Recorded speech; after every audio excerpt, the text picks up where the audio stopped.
Good evening, everyone. Coast to coast from InsideCarolina.com. I'm your host, Joey Powell, 8 o'clock on the East Coast on a Sunday evening, as hopefully you all have become accustomed to. Shout out to everybody who's already in the chat, ready to be a part of the show. We love that you're here. Love that you have taken time away from your Shark Week to be on the Coast to Coast podcast tonight. We will try to make it worth your while. How's that? Good? No? Elite level dad joke? Are we getting there? All right. Well, anyway, I'm glad that you guys are here. As always, Sherrell McMillan, Sean Moran are here with me, and we are brought to you by Johnny T-Shirts. Sherrell McMillan, how are you, good sir? Much better than the last time we spoke. Man, you have rebounded and rebounded nicely. Sean, how are you, man? Doing well. Awesome. Well, I'm glad you guys are here. Appreciate you bringing your A games as usual. A lot to talk about in the world of UNC basketball. Let's get started with what I'm fairly certain is the end of the prep summer. Sherrell, do I have that correct?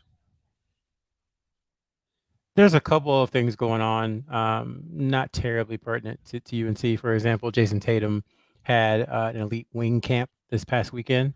A lot of the top high school wings and a few good ones from college were in attendance as well. Very comparable to the CP3 elite camp. So that's the kind of event that's going to be happening the rest of July and into August. These kind of elite camps, CP3, Tatum, Elite 24, and UNC will be represented in some of those. But as far as like AAU basketball, yeah, that's pretty much over. So what I'd like to do is go through and get you guys' overall just feedback on how UNC's 24 targets did.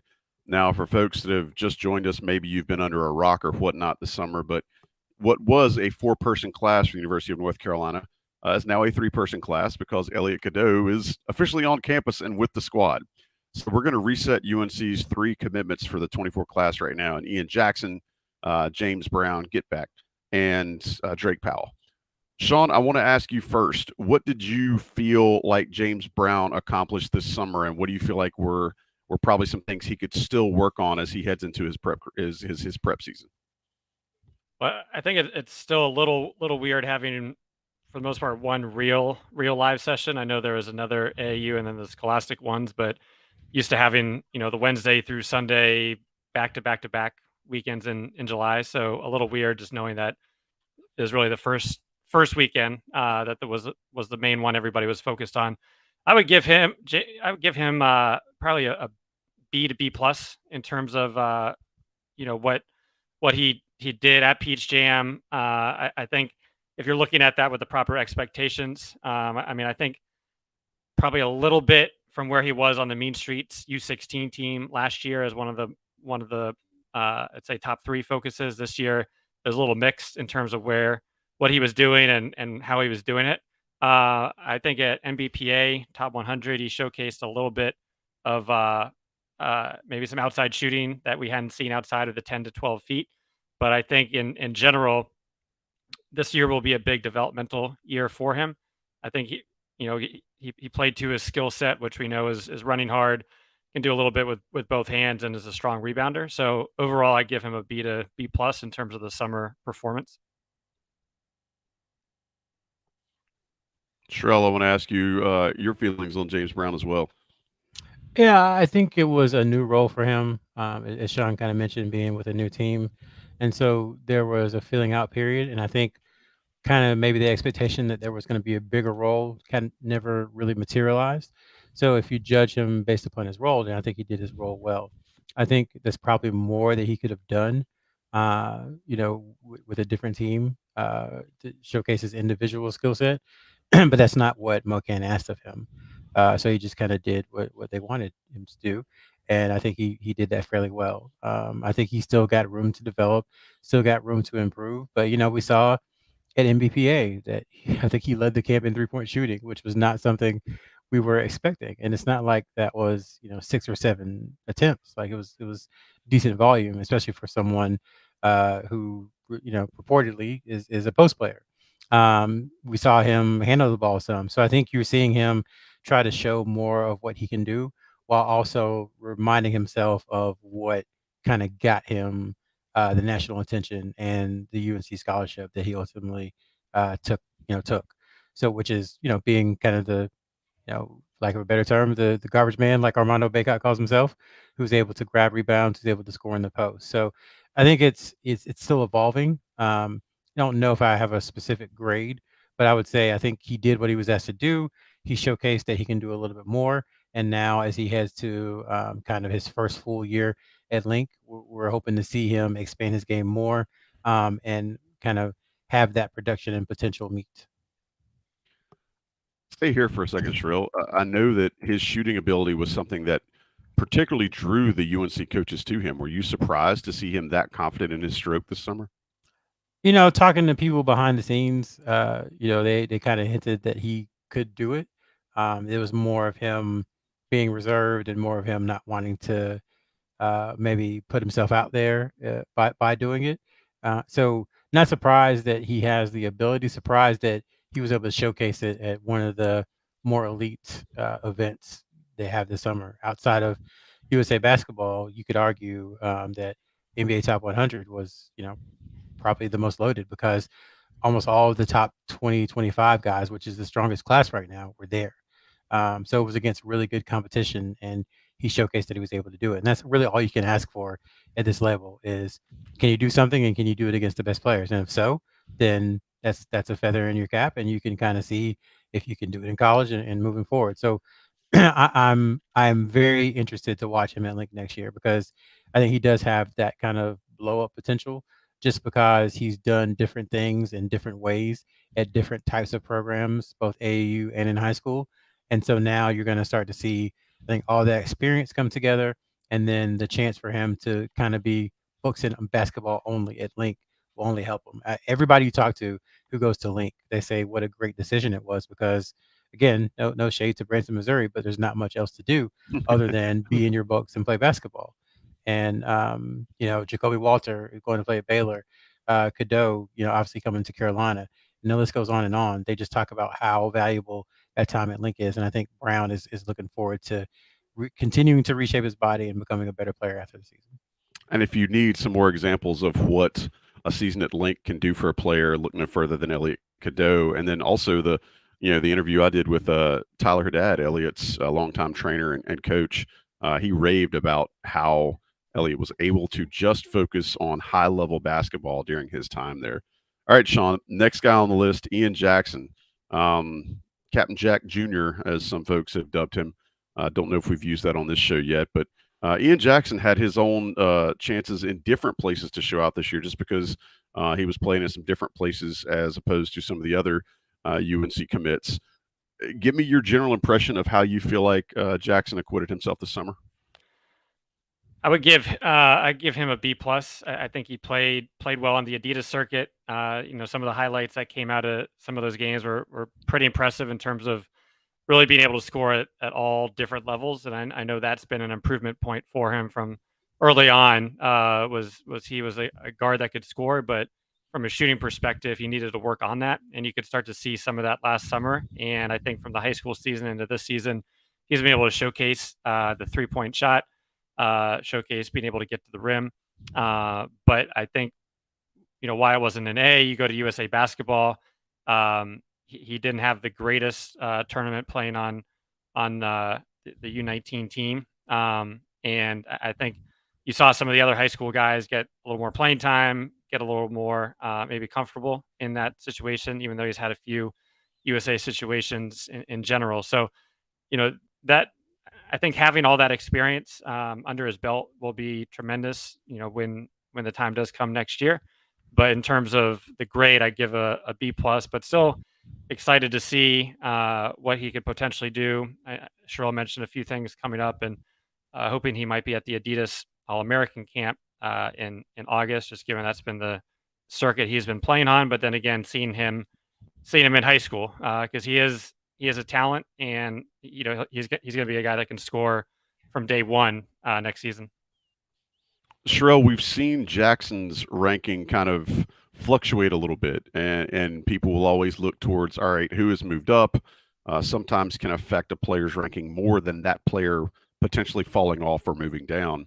I want to ask you, what specifically did you expect to see from Ian Jackson this summer? and what did you see from him? And are there any gaps or things that you feel like, okay, this should have been addressed and may not have been, or did you see some things that maybe he attacked that were a nice little bonus for his all around game? I would say kind of continued evolution as a player. You might not notice it from day to day, but it's kind of incremental change and improvement. With him, it's almost to the point where I think we talked about this on the message board as well, where when you've been in the public eye for so long and ranked so high for so long that people kind of get bored with you. They're kind of like, oh, there's Ian Jackson. He's number 5 in the class. He's been there for 3 years. Everybody's watched him 40 games of his since he was a freshman. They watched him play with the Whiz Kids, 50 times since he was a freshman. It's like you kind of know what you're going to get. And a lot of times, I think in recruiting, we fall victim to it too. When you know what you're going to get, it's not as exciting for whatever reason. And so, he's a player who's continuing to evolve, but he also is kind of the same player that he was. And I don't mean that in a negative, but he can score with the best of them.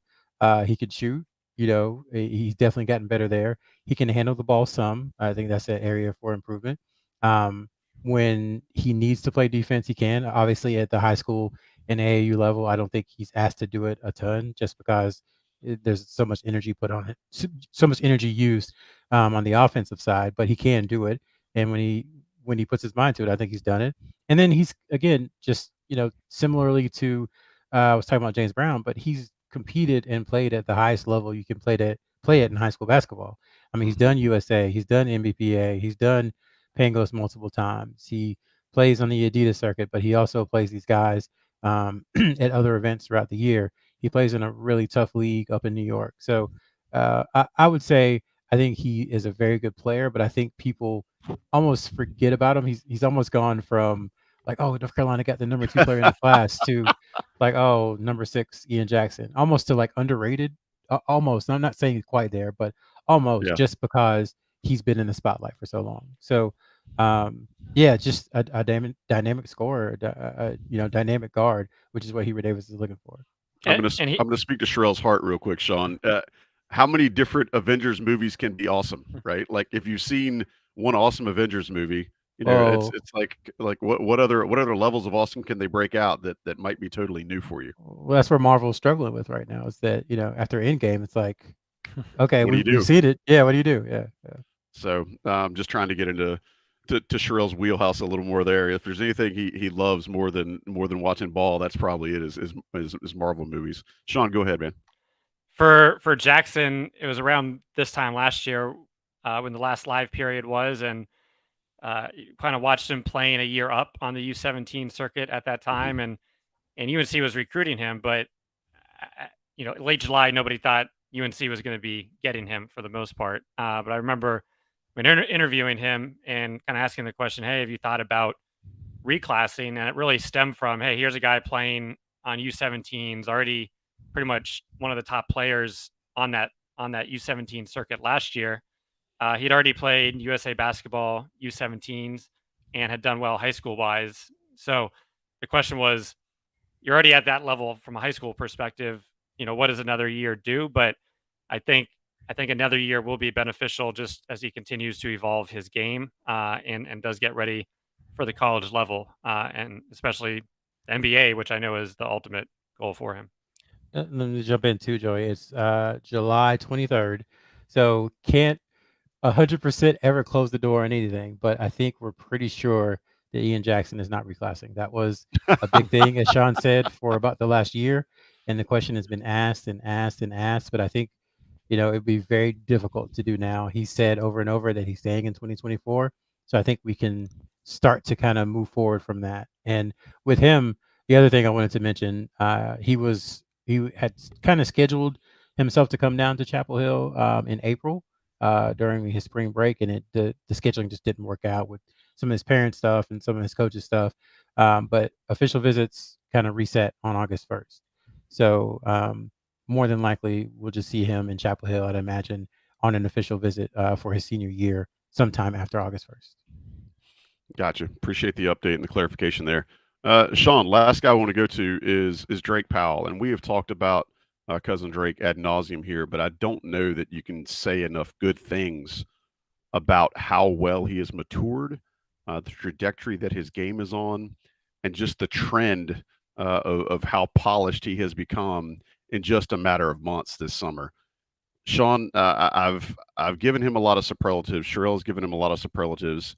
You have very much been on the Drake bandwagon as well. I don't think you're as high on Drake as you were Elliot Godot, but how are you walking away from this summer feeling about Drake Powell versus maybe what you thought about him in say the Scholastic period in February or March?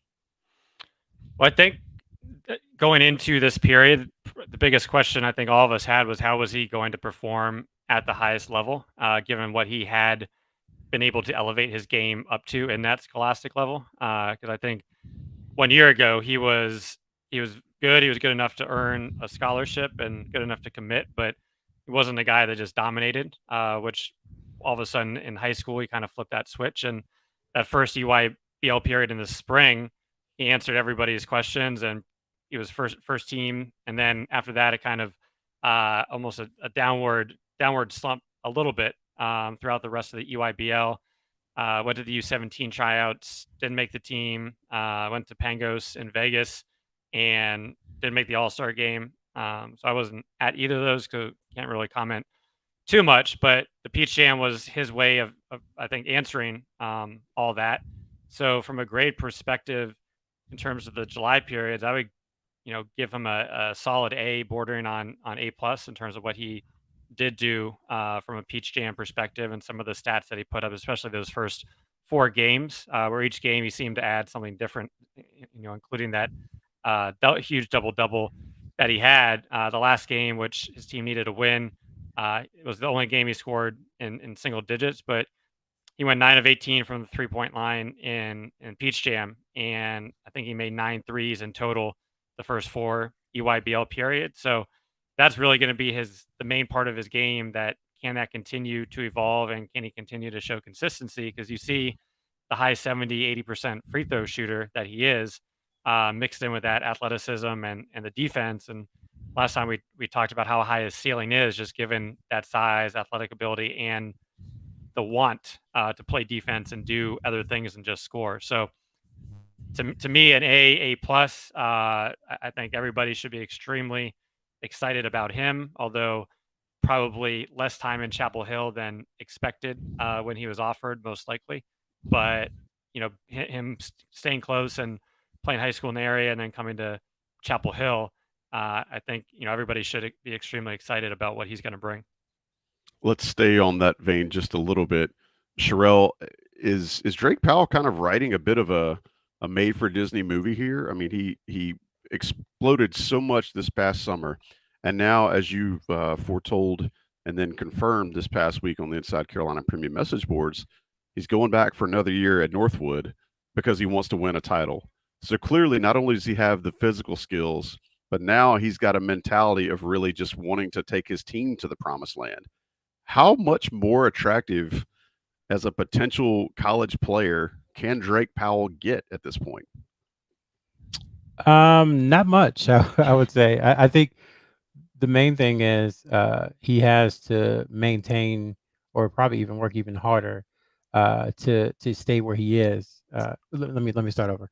He has to work harder than he did before to maintain where he is now, because not to use cliches, but the whole hunter thing.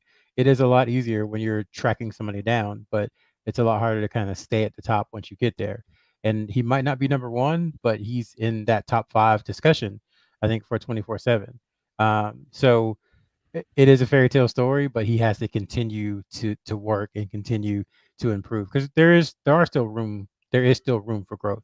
He is, I would say, pretty complete, as a two-way player right now in high school. But his goals obviously no longer are be really good only in high school or have a good college career. He's now thinking like, okay, I can be a lottery pick. How high can I go? Is kind of where he's at now. So it can be a fairy tale story, but he has to continue doing what he did before. He hasn't arrived, I guess, is the point.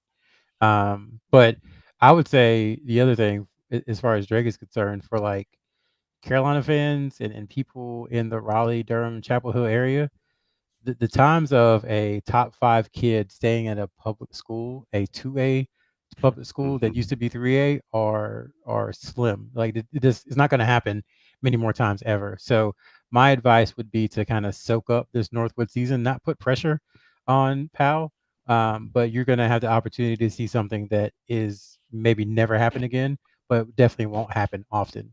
And I think, we've talked about it, and I might be betraying confidences here, but we plan to cover it that way, because it is a unique story of the hometown kid with Carolina grad parents deciding to stay home after he commits to the hometown school. And now he's going to try to win the hometown school the state title that either they've never won or it's been quite some time. So it's a dramatic story on and off the court.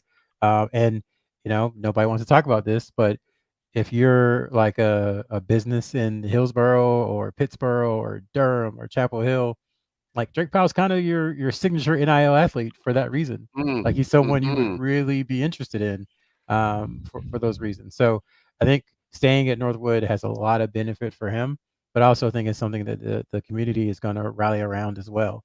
That does put extra pressure on him, but I think he's ready for it.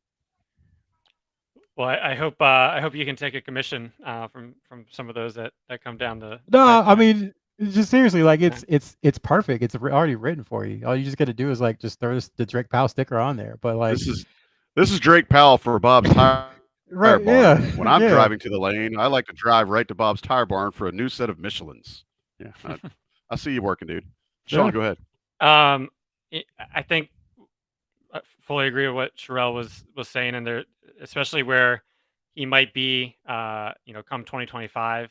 So there's still a lot of work to be done for him, and still a lot of improvement. But I think when we're looking at these rankings, especially the end of year rankings, and as we're talking, we're always talking about potential, and I think it's always exciting to see when that potential meets production, which it has been for Powell. Really starting from the high school season into the AAU season, and I'd say more often than not, it stays potential for a lot of the kids, and they never realize the production. Maybe it's after college, or maybe it just doesn't happen. So I think seeing that initial switch, the gear that was switched really last fall, and knowing that there's still more potential there, but at the same time he is, the production is matching the ranking, and it's not just fully based on potential. Because now, Yeah, now that it goes back to Ian Jackson. Now that Drake Powell is in the top 10, there's a different level of scrutiny that comes with being in the top 10. There's a different level of competition of what you're going to get from other players. So he's going to have to find a way not only to match that, but to surpass it, to kind of continue his trajectory. All right, and that kind of gives everyone a little bit of a synopsis as to what's going on with the 324 or class of 24 UNC commitments and how they've performed over the summer. Again, there's been a ton of stuff written and then video analyzed by Sean and Sherrell on the site. So go check that out if you haven't. There's still plenty of content to be had before football gets cranked up. Somebody else that kind of slid into UNC's 24 radar, and I'm still not certain that this is a real name, but Johnny Furphy from Australia. Sherrell, you want to give anybody any nuggets or anything that you've been able to learn about that in the last week or so? Honestly, nothing. The NBA Academy, which is kind of where his school, the Center of Excellence, plays out of, they don't share much, and nobody wants to hear about the inner side of it. But we're working on it. We're trying to get more information. I think things are happening behind the scenes, and we're just trying to figure those out. But publicly, there's been no visit date set or anything like that. But we do kind of can glean that I think UNC and Eric Bossi, 24/7's national director of recruiting, has talked about this on some of the message boards. We do think North Carolina is looking at him as a 2023 wing, not 2024. That's not to say that things could change and maybe they look at him later for 2024. But our understanding is that they're happy with the 2024 class, especially on the wing for obvious reasons. They have 2 top 10 wings in 2024, and they're looking to kind of buttress the roster in 2023 with a wing, and Furphy fits that description. So we'll just have to wait and see if there are visits, if those happen, and the deadline, I would say, for him, school starts in about a month. So if he is going to reclass into 23, whether it be at Carolina or elsewhere, you're looking at him having to make a decision within the next month. And obviously, one of the reasons that Inside Carolina is the best at what we do is that we're not going to report anything unless we've been able to confirm it with multiple sources. And while there may be folks on social media and on various mediums that might say otherwise, if it comes from Inside Carolina, you can know that it's been vetted multiple times. And if there is news to break on that front, obviously we'll get out in front of it, and you'll hear from Sherrell or Sean or Ben or someone. So just stay tuned about that. And then the last thing I want to talk about some recruiting for the summer is there's been a lot of I guess movement on offers going out for the 25s. We've kind of recapped them all. I don't want to go through the entire list here, but Sherrell, is there any major takeaways that you have from the 25 class based on activity this summer that you might be able to distill down into a minute or two? Yeah, it's a really good class. I think the last time we talked about, we said maybe we're overcompensating, because 2022 through 2024 haven't been great. But there's a lot of good players, a lot of good power forwards or stretch forwards, or whatever you want to call them, in the class. And we know that's a huge position for North Carolina. We know they've offered pretty much every single one of them already, except for Cooper Flag. Excuse me. So I guess the next thing is just starting to see where and when these guys start setting official visits, because the timelines have been sped up a little bit. I think we also talked about this at some point a couple of weeks ago, and you're seeing more players commit, I would say, during their junior years, especially the fall semester of their junior years, than ever before. So start talking about Koa Pete and Caleb Wilson and Bryson Tiller and Cameron and Caden Boozer. I'm not trying to name everybody. Isaiah Harwell. All the guys that UNC has offered, especially at that kind of stretch four position. And we'll just monitor, starting August 1st, where they're visiting, and go from there. And obviously, we don't want to go through and run down the entire list of what UNC's had, what UNC has had contact with. But I think Sherrell's major takeaways are visits will probably start happening soon. Again, notice how deep and strong this class is, especially around the top. Sherrell, last question I'll ask you about recruiting, and then we can move on. Do you feel like the staff is treating things differently because of the way some of the COVID year signees panned out, not just in North Carolina, but around the country? Some of these COVID signees didn't get to play as much. So when they were offered, or maybe the expectations on them around their rankings or whatever, never made it to fruition. Have you seen anything different in North Carolina's staff and how they're approaching recruiting since, the way COVID went down? Well, at the top of my head, I guess you would say, obviously, rankings aren't everything. I'm more of a buckets person than a rankings person. But in the 23, 24, and 25 classes, it's been mostly kind of elite guys. Obviously, Drake Powell, when he was offered, was, I believe, in the 50s. But you start going through all the offers in each class, and it's like there's not many people outside of the top 30. So I think that could be an adjustment, because as we've seen, when you target some of the players in that area, maybe the expectation between what the staff wants or envisions as that person's role and what the player wants, maybe they're not exactly aligned, or maybe there's miscommunication about what that could be. If you take a player who's ranked, say, 85, maybe as a coaching staff, you're like, yeah, you come in, you'll maybe get some playing time as a freshman, and then our hope is that as a sophomore, you can really, progress and get a lot of playing time. Whereas, top 80 freshman is more like, I want to play. So I think you're seeing less UNC offers in that area and more focus on the elites. And then you use the transfer portal to kind of fill in the gaps of the elites that you don't get. Just thinking about it for half a second, that's kind of a trend I think is happening with UNC a little bit. I think it's a pretty good encapsulation. I think folks have seen that. I think most folks that don't follow, and I don't know why you wouldn't follow by listening to this show regularly, but folks that don't follow things as closely as some subscribers may see the big influx of transfers, and it may still feel weird to them. I think this year obviously was a high amount of influx, but I don't think, as you said, Sherrell, I don't think it's going to be a rarity moving forward. Maybe not 6 guys added to the roster, but there may be, 3 or 4 a year, depending on how things go. And until coaches figure out this new landscape with transferring and NIL, I think. Go ahead. Yeah, I was just gonna say, to your point, that the days of the 5 or 6 man high school class are over. Yeah. That is, The only reason there was a chance that it was going to happen this year is just because UNC had been in on Jaron Stevenson for so long, Mhm. and even if he had committed, Elliot Cadeau reclass, so it still wouldn't have been a 5-man class. Like those days, if that happens, it's going to be exceedingly rare moving forward. Well, and likely will indicate a pretty big problem, major exodus, something like that, that isn't of the norm of a college basketball program. One thing I do think you have seen maintain, stability and keep that steadiness around college basketball, despite NIL, despite the transfer portal, despite coaches moving around, and that's the stability of offerings and selection at Johnny T-shirt.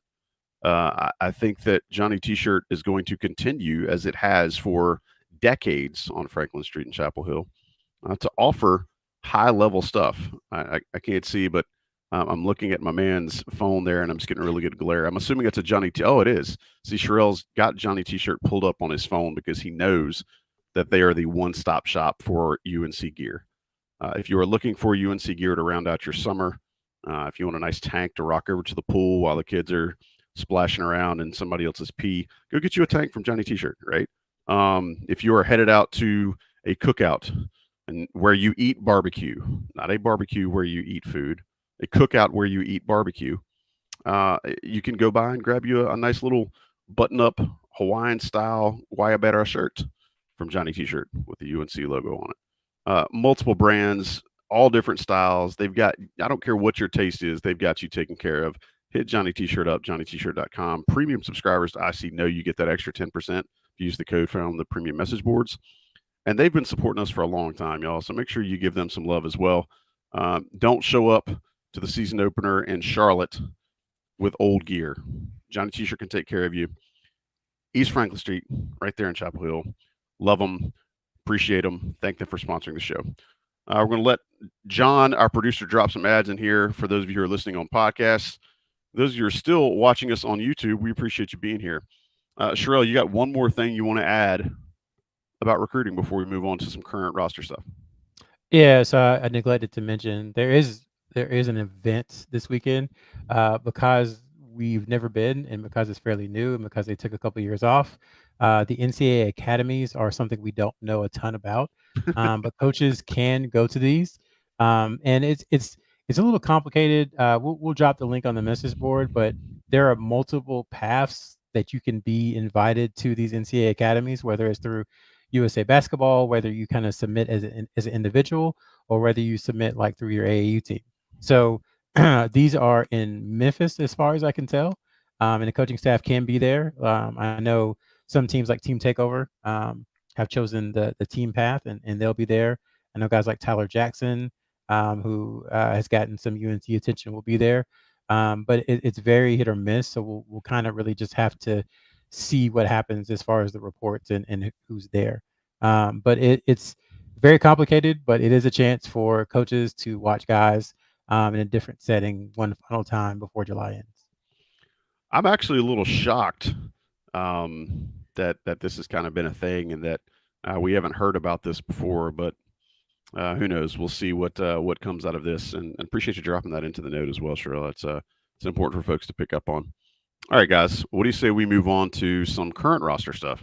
As you're listening, as we're recording this, I don't know when you're listening to it, but as we're recording this, the UNC team has been out in the Outer Banks this week. They did an NIL signing, I believe Friday night or Saturday night, but they've been throwing down, enjoying themselves. There's been some photos circulating on social media of some really large dudes riding on jet skis and whatnot. So obviously, this team is using the trip out to the Outer Banks as a chance to bond, as a chance to try to get closer together. And that brings me to what I want to talk about from this past week, and that's Hubert Davis's first media availability or public media availability since like March, I believe, or maybe April. Sean, I'll come to you first. What did you take away from Hubert Davis's comments? And was there anything that either made you scratch your head or made you, I guess, feel like maybe they've got something figured out so far? I think one thing as I was reading through some of the quotes again today, just the acknowledgement of where they were from a shooting perspective and moving the basketball perspective in the ACC. that at least they weren't trying to run from that and where they finished last year.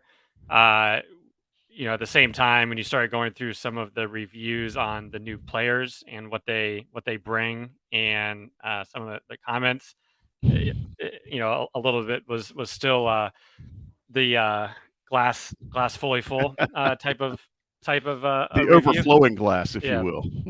yeah. But I think at the same time, for me, reading those, a lot of it is let's see once the season begins, especially around developing the bench and playing the bench. Right now, there's 11 scholarship guys, and really all 11 are going to be expecting to play, if not play significantly. And uh, how is that going to shape out? How have the guys that stuck around, the freshmen, the sophomores, how are they going to?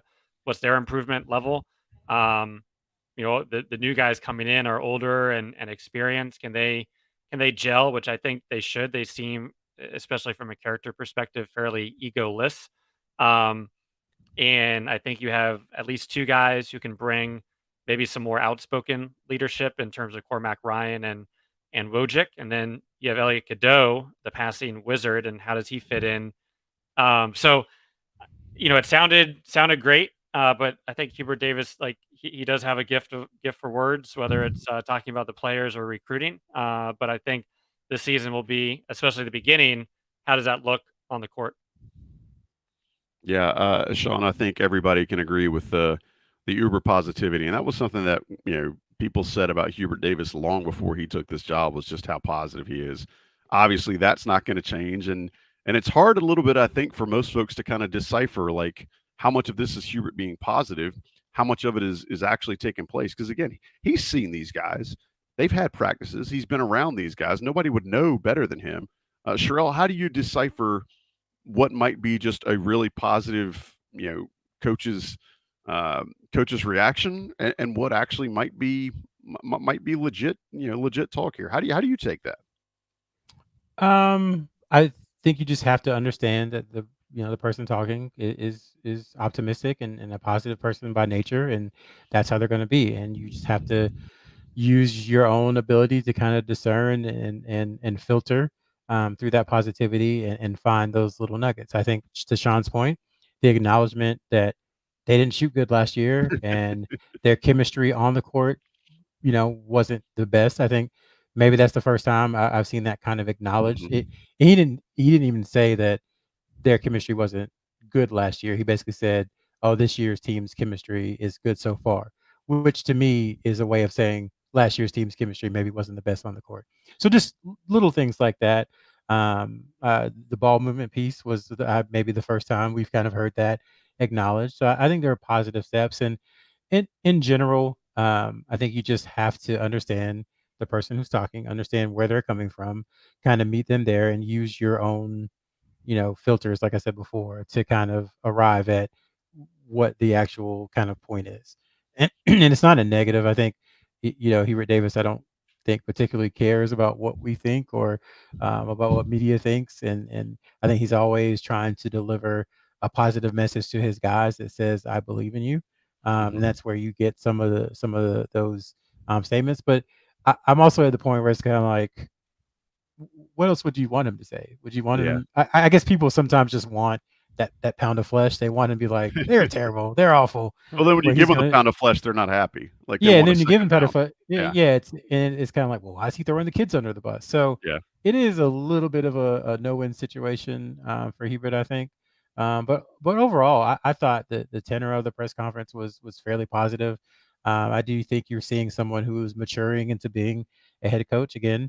This is not an excuse. This is just facts. This is only his third season, entering his Yeah. third season as a head coach ever. Really at any level. I don't want to say that matters, but at the Division 1 level, he has the JV stuff, but never before a head coach before that. So Yeah. I think that has to be remembered, that he's still growing into it. And I think the guys that he recruited and the guys who are on the team now, outside of Cadeau, they all have a stench they want to get rid of. Brown Mm. was not good. Notre Dame was not good. Louisville was one of the worst ACC teams of all time. North Carolina had arguably the biggest collapse of all time from preseason Yeah. number 1 to not making the tournament. So outside of Goodell, they all have that, and I think they're all eager to get rid of it.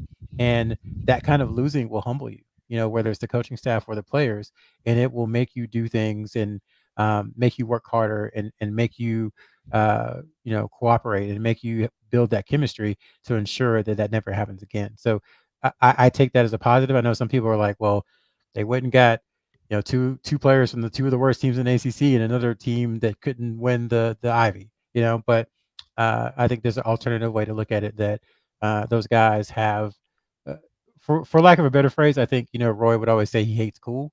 I don't think there's a lot of cool on the roster this year, No. and I think that is a welcome sign considering some of the personalities and the roster UNC's had probably the last 5 years. So, last point I want to kind of get out of you guys, and I think this is a great segue for it, Sherrell. He mentioned some of the personality traits of some of the new additions. And I think that, again, we're not quite reading tea leaves with Hubert Davis, but it's pretty close and trying to figure out, what is he saying and what is he not saying, and then kind of parsing some of that together. I think some of the comments about Cormac Ryan's leadership ability, Jalen Withers' excitement and energy, I think are probably going to fall on very welcome ears amongst the fan base and IC subscribers. Was there anything about that maybe you did not expect, or that at least got your attention, Sean? No, I mean, I think it's an important aspect, and I think an aspect that was often questioned last year in terms of the players enjoying playing with each other, et cetera, et cetera. So, I mean, I think from the beginning, in terms of Cormac Ryan as an example, you can tell he has, he's been around for a while, but has a little bit of that fiery personality and maybe a little underrated defensively. So he's bringing a little bit of everything to the table. I think a lot less was known about Jalen Withers in terms of maybe what he's bringing outside of 3-point shooting and some size. So I think, for me, hearing about that was a welcome sign. But at the same time, once October, November come around, all that kind of goes out the window in terms of how is Yeah. everybody looking on the court. But I think when they're looking at the transfer portal, they're trying to identify guys that were helping, one from a talent perspective, two to a role perspective, shooting, but also from a chemistry perspective, and how can you fit in with the two pieces that they had returning with RJ and Armando. Sherrell, same thing. Did you see anything about these kids' personalities that maybe you didn't expect when they announced that they were transferring to Chapel Hill? At least from Coach Davis's comments. Not really, not trying to be a know-it-all, but when when you look at Cormac Ryan play, let me phrase it this way. I don't mean this to sound bad, but North Carolina didn't really have any jerks on the team last year. Right. They didn't have anybody who got under opposing team's skin, who just harassed you and bothered you and annoyed you and made you not want to play them anymore. And I think Cormac Ryan, as we saw in Chapel Hill, did that to Carolina. And Mm-hmm. I think that's probably part of the appeal was they needed that. Again, we talk about it all the time. When a football team has a ground and pound, offense and they're winning 17-14, when they fire the coach, they're going air raid no matter Yeah. what. It's going to happen. Yeah. Just It's like gonna air flip. raid is going to go, it's going to flip. And so I keep talking about overcompensating, but I don't think it's that necessarily. But they saw voids in certain spots. I think that's one of them.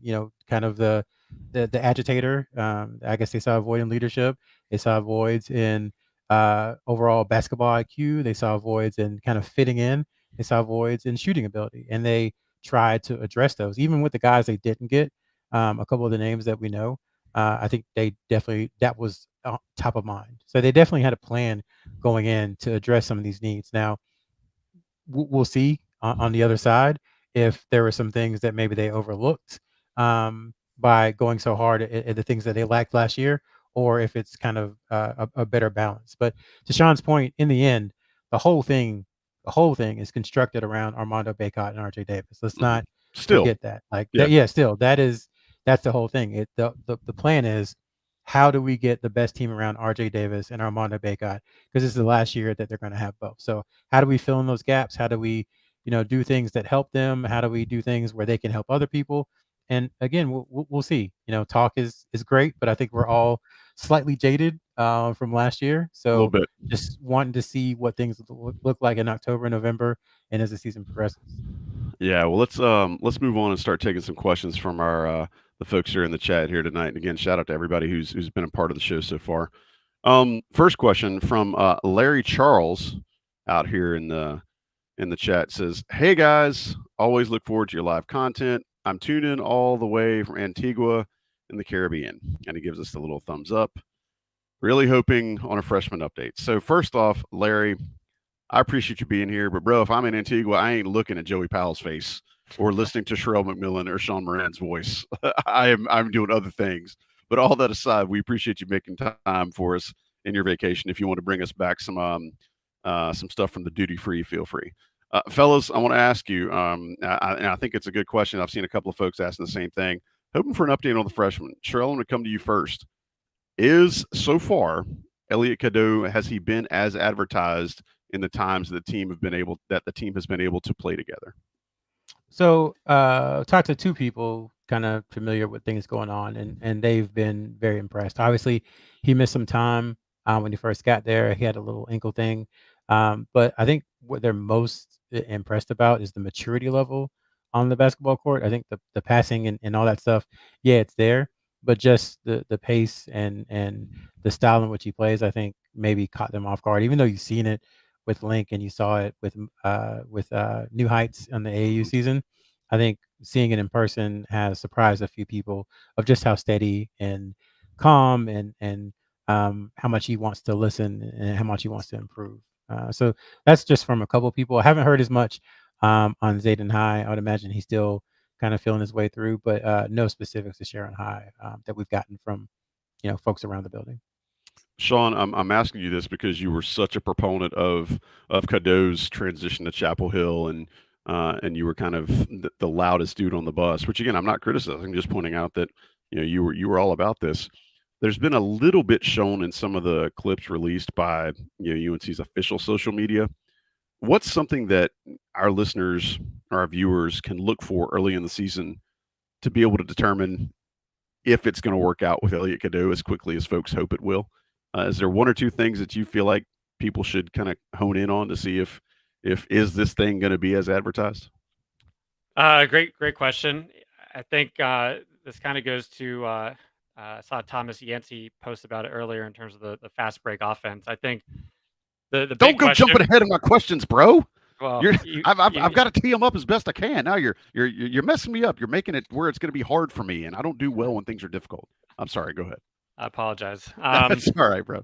I think how him and RJ both offensively and defensively work together is the biggest question, which I don't think anybody has an answer for unless you've been seeing them on a daily basis. But I think last year the fast break was non-existent. When they did get in the fast break, nobody passed the ball. It was just dribbling up the court. So the first time we see Cadeau get it from the free throw line off a rebound and throw it three quarters for a streaking layup or dunk, or an alley oop in the half court set, I think that's when we'll say, okay, this helps. This brings a different dimension to the offense that UNC has not had since we could say maybe Theo, but really Kendall Marshall. And does this help? Does this help RJ almost become a better scorer or give him better shots? So I think, just in terms of the fast break, I don't expect them to go back to the up-tempo Roy Williams style, fully, but at the same time, trying to get some easier baskets. And I think Cadeau will be front and center for that. So that's what I would be looking for in terms of, hey, is this going to work with Cadeau reclassing / Cadeau and RJ playing together? I would expect too, and I want folks to understand this. You can be a fast team and not rely heavily to what Sean said about Roy Williams. You can be a fast team and not rely heavily on a secondary break. You can be a fast team and still run again lobs out of a half court, quick action out of a half court to get a good shot quickly, and so that the other team doesn't have as much time to pressure or put pressure on your offense. And Sean, I remember you and I talking about this last year at some point. May have been before we even got on the air one night, but there was a time last year, and I can probably think it happened multiple times where UNC had a 3-on-0 break and didn't score, or at least there was a 3-on-1 break where they didn't score. And I can remember just I don't know how that happens, but I would like to think they might be in a better position with that this year. Also, going to be interesting too, and I know we can't answer this right now, but I think it'll be interesting too to hear what RJ Davis might say about how a player like Elliot Cadeau might make him better, right? I would love to hear what he would say to a man about, hey, how does having a player like Elliot make you a better player, or make you more functional in this offense? Especially coming from that lengthy athletic article that talked about him only wanting to play point guard, and that's where he sees himself in the future. Which, look, I mean, you have Marcus Howard playing in the, he got some time in NBA. He's playing in the EuroLeague, and he's probably RJ's size, but his main thing is scoring. So it's not saying RJ can't be a point guard, but he can still play. He can still have the ball in his hands, but he's a gifted scorer and shooter, and that's where he needs. That's where the team needs him to be. I wanted to just follow up and jump in on the tempo discussion. So Roy Williams' final year at UNC, UNC had 71.5 possessions per game, which ranked 43rd in the country. Hubert Davis's first year, they had 70.2 possessions per game, which was 39th in the country. Last year, there were 68.8 possessions per game, which ranked 99th in the country. So, Hubert's first year was pretty comparable to Roy's last. Obviously, that wasn't a vintage Roy Williams team, but we really saw the tempo last year, I think, for a variety of reasons, roster construction being one of them. We really saw the tempo kind of tank for UNC. That's the lowest UNC tempo since live radio. Matt Doherty's final year in 2003 when UNC Yikes. had 68.3 possessions per game. Those stats, like the bad offense stats, are just absolute cannon fodder for people that hate college basketball and love the NBA game. Like that's exactly what I guess basketball junkies don't want to see from the NCAA and that specific product. So appreciate everybody getting those questions in here. Shout out to our guy Larry. Enjoy your trip to Antigua, my man. Fellas, before we get out of here tonight, I'm going to ask you, like always, you got 2 more cents for us to throw into the offering plate before we close up shop, Sean. I've got one very, very random one, but was at a business conference earlier in the week, and one of the guest speakers was a former monk from New York who was talking about mindfulness and how that can impact the workplace. And he started talking about appreciation, and all of a sudden pulls up a photo of Dean Smith and Michael Jordan, and the theme was pointing to the passer and recognizing your coworkers that aren't getting the glory. But thought it was unique that he was pulling up Dean Smith, given his background, and a lot of people that were watching him, they whipped out their phones and started taking photos of that little PowerPoint slide. So, just something cool in terms of Carolina history and what that means. I appreciate that. It's a lot better than the hackneyed Coach K's book references in the latest season of The Bear. Those of you who have watched that. Sean, I really thought you were going to talk about the NCAA thing that Sherrell referenced earlier, and you were going to talk about going to Memphis just to get pictures of you with barbecue. So I'm glad that's not what took place there. Sherrell, you got 2 more pennies you want to share with the group? Also random. I was watching the UNC Virginia game from the Smith Center earlier this year. It's just that's one of their better offensive games, and I was just like, this is rough to watch. I think in the moment you're like, oh, Carolina's shooting better. That was the game Pete Nance kind of came back and shot better and played better. RJ Davis was on fire.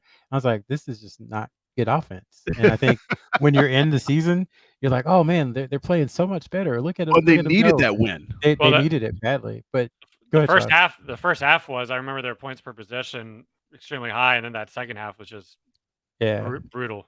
They hung on for dear life. So anyway, I just thought that was interesting. To your point about how last year kind of happened. The other thing, James Okonkwo, who is a UNC commit and West Virginia transfer, is scheduled to officially visit. If you're listening live tomorrow, if you're listening tomorrow today, and so he'll probably get to see UNC's final 2 practices of the summer. Imagine he'll try to integrate with the team, get to learn everybody. This is his first visit to UNC, even though he's already committed. And you can go see all of his FIBA not just highlights, but pretty much everything you did in FIBA U20s on Inside Carolina. So Yes. you won't be getting that much playing time at UNC most likely, but I still think a good signing for this late in the time period. Yeah, thanks for mentioning that, Sherrell. Actually had it on the run sheet and totally blanked. So appreciate that. I'm going to point to you for that assist. And Sean, yeah, I would be remiss if I didn't mention Sean did a great job of running down Okonkwo's video from FIBA.